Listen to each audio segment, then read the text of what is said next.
Hey everybody, it's Mike and welcome to Chip Damage. And today I'm excited to be talking about a franchise that I hold near and dear to my heart.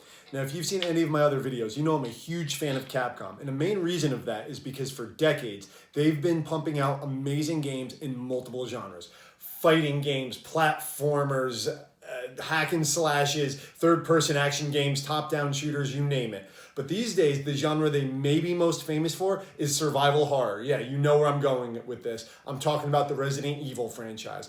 I've been a fan for years, and I love where the franchise is right now. It's going through a bit of a renaissance since 2017.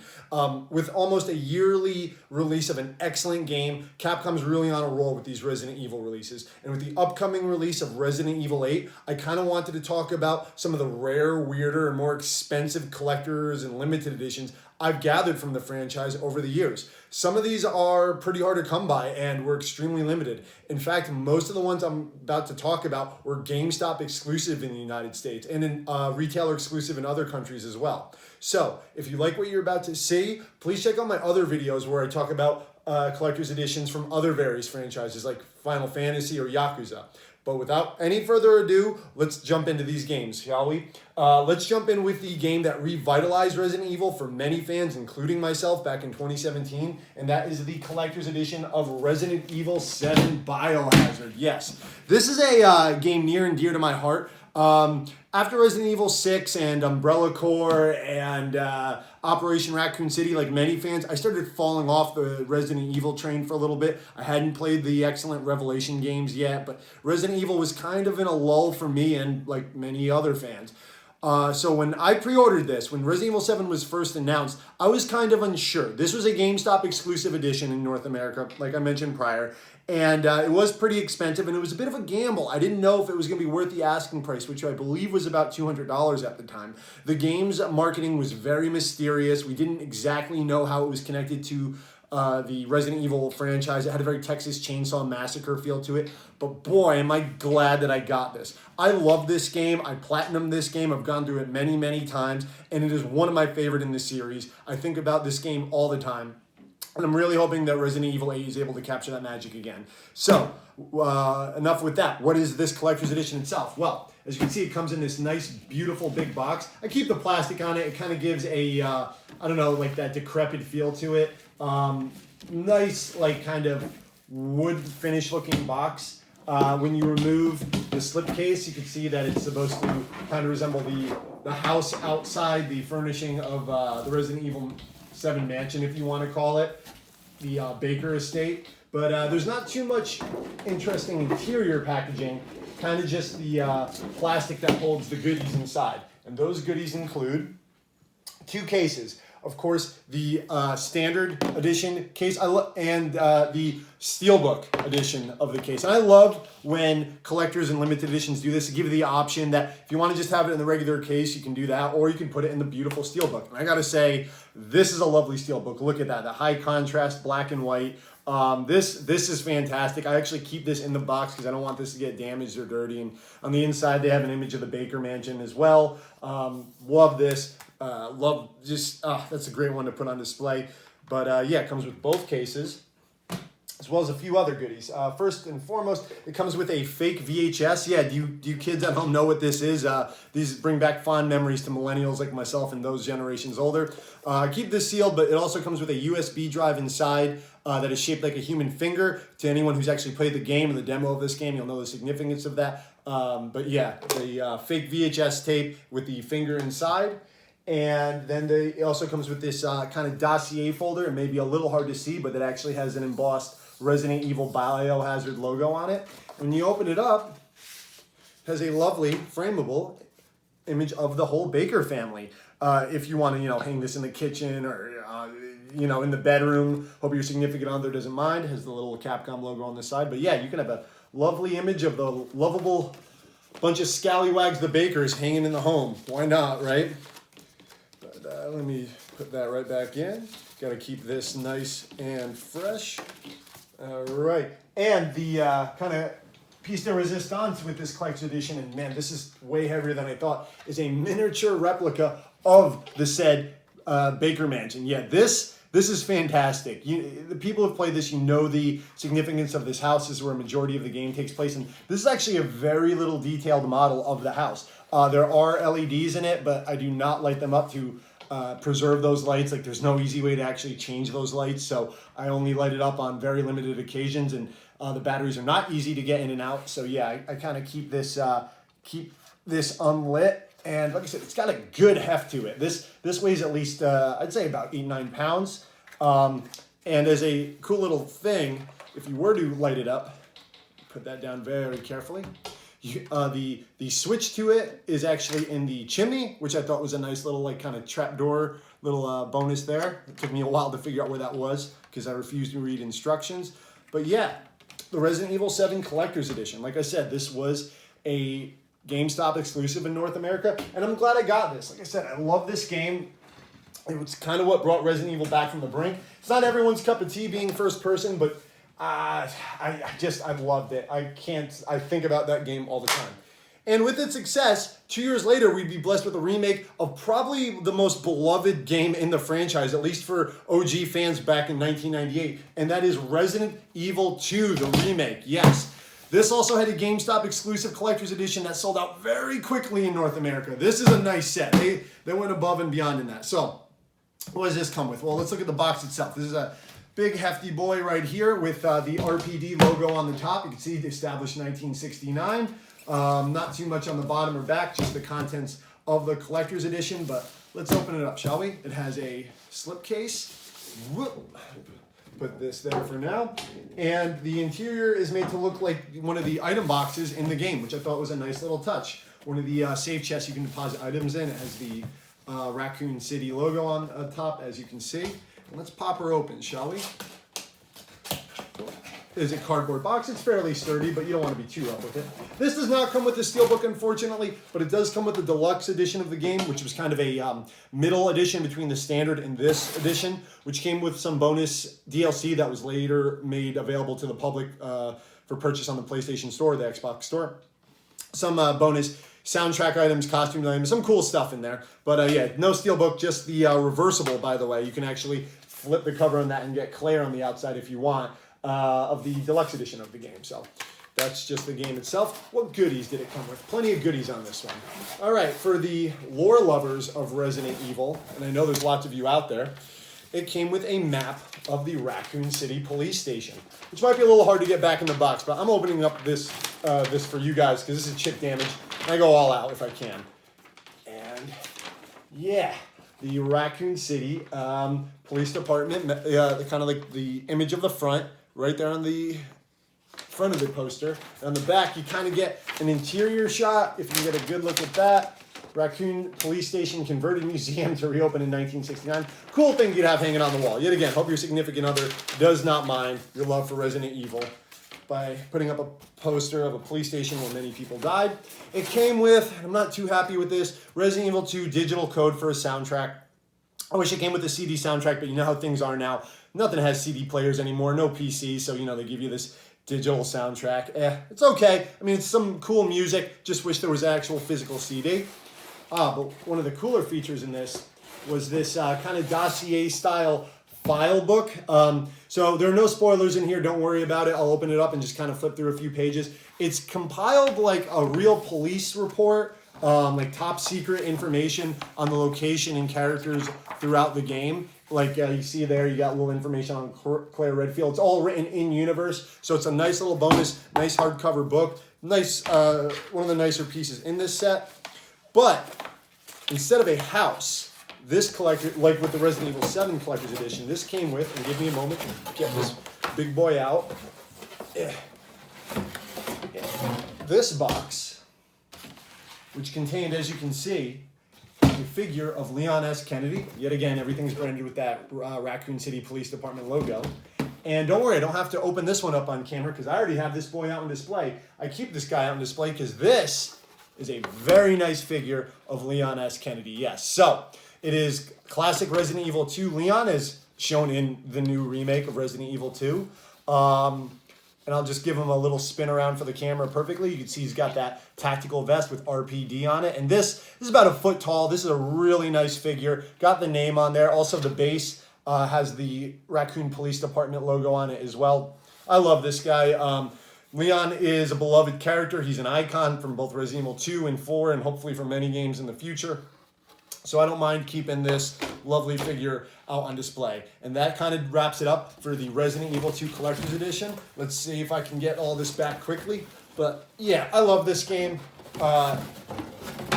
I don't think it replaces the original Resident Evil 2 in any fashion. I think it stands side by side with it as a separate, excellent game.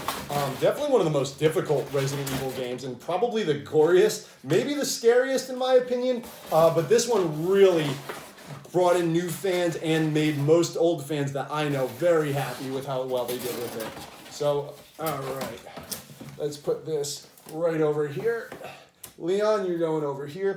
And of course, let me make some space for everybody, shall I? I'm buried in games. This is often a problem on Chip Damage. I just have too many collector's editions left, right, and center. Let's put this right there. Wonderful. And that, of course, would lead to the 2020 release of Resident Evil 3 Remake. Yes, this also had, like with the prior two games, a limited GameStop-only edition in North America, as well as other retailers from for other countries being exclusive. This one was about $180 when it came out, if I'm not mistaken. Oh, and before I take it out of the slipcase, just want to note this is not branded with Raccoon City Police Department logo because Jill is not a regular cop. She is a member of STARS. I love that classic logo. I'm a Jill Valentine fan, as you're about to see. I absolutely love that logo. I'm glad they put it there. And when you remove that slipcase, you can see that it's also stylized to look like a safe item box from Resident Evil. And on the top, it has that STARS logo again. But what comes in this bad boy? Really love that this one lines up with the Resident Evil 2 Collector's Edition. They stack up on top or look really good next to each other. So I hope they're consistent with that with Resident Evil 8, but that is yet to be seen.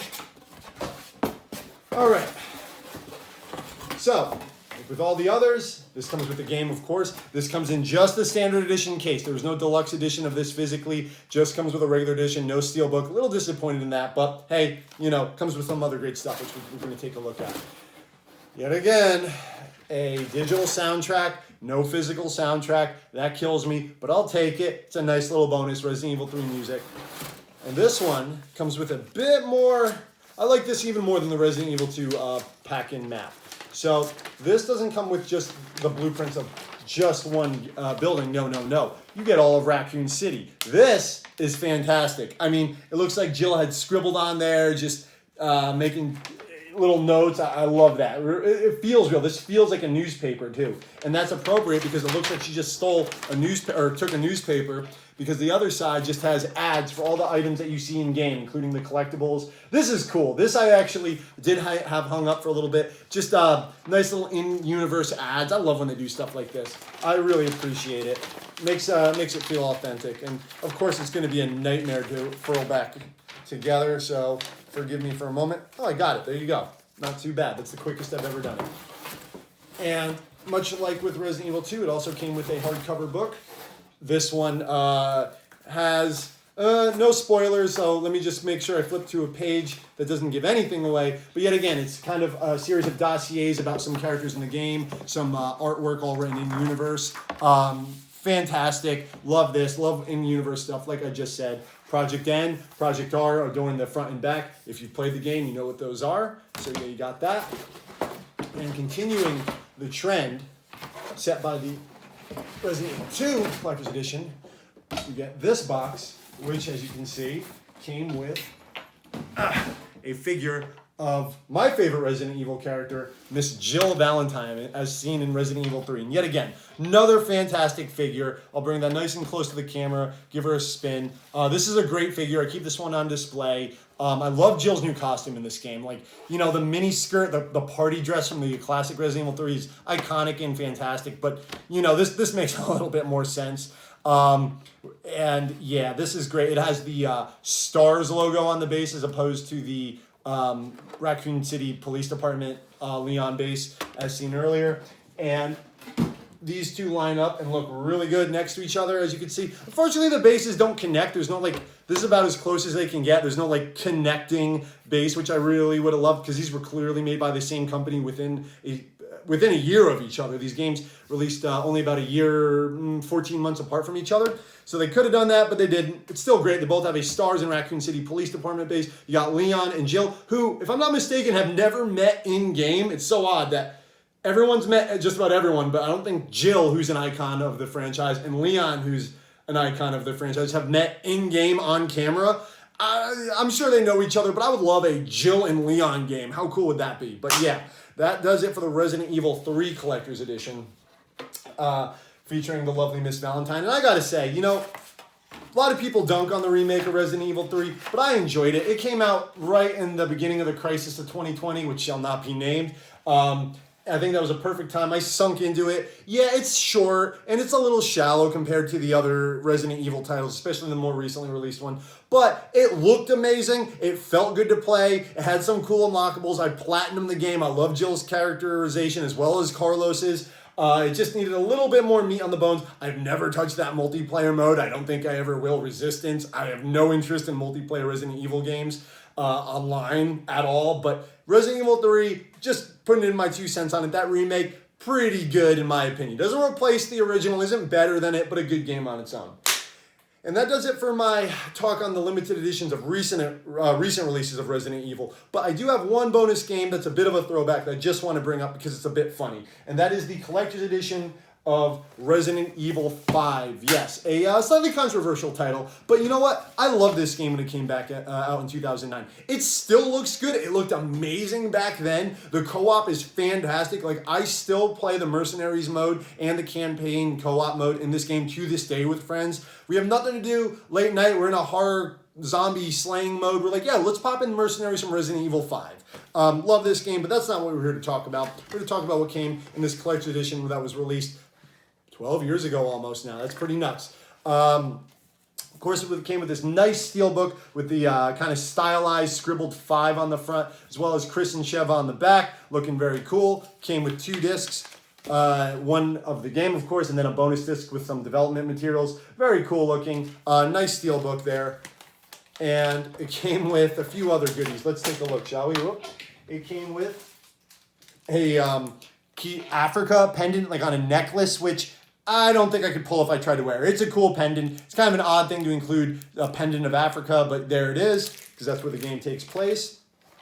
And then it came with the cheapest, tiniest little figure of Chris Redfield ever. I don't even take this out because I feel like it would just break if it took any physical impact, or, you know, a harsh breeze could blow this over. So it came with this chintzy little figure of Chris Redfield. It's actually not an ugly looking figure. It's just like incredibly small. So I don't want to lose it. So I keep it in there. And then it came with a messenger bag, I guess you want to call it. Yeah, this was not a great bag. As you can see, it's pretty wrinkled because I keep it in there. But it's nice. It has the Tricell logo, which is one of the evil companies in Resident Evil 5. I really wish it was like an umbrella bag. I know like Umbrella didn't have a huge part in Resident Evil 5, but Tricell, it's not like an iconic bag. Like, you got... I love this game. I played it through 10 times, and I don't think if I saw this out in public, I'd immediately recognize it as a Resident Evil 5 bag. But hey, you know, it was cool to have. It's a nice little bonus. This wasn't very expensive. This was not retailer exclusive. You were able to just walk into any store and get this collector's edition back in the day. I just wanted to bring it up because, you know what? Resident Evil 5 gets dunked on a little bit, but I love this game. And that wraps it up for now on my talk of my limited and collector's editions of Resident Evil. Hopefully, within the next few months, I will be able to make another video about another collector's edition in this franchise because I am very much anticipating the upcoming Resident Evil 8. I think that game looks fantastic. I really enjoyed the demo, and I've liked all the trailers that I've seen. And yes, it did have a collector's edition that was, in the United States, yet again, a GameStop exclusive. And I was able to secure myself a pre-order. And I'm very much looking forward to getting that and showing that off to you guys and hearing your thoughts on it. And please check back for a later date for that video because, yet again, that game, I cannot wait to play. It's the reason I'm getting a PlayStation 5. So, if you've liked what you've seen here today, please check out my other videos where I talk about various collector's editions from other franchises, like I said, and I also go through system by system and talk about the rare, weird, expensive games on those consoles. And please consider subscribing so I know to keep doing these. I'm having a blast, and I love Resident Evil, and I thank you for joining me today as I ramble on about this franchise that is oh so dear to my heart. My name is Mike. This has been Chip Damage. Take care of yourselves.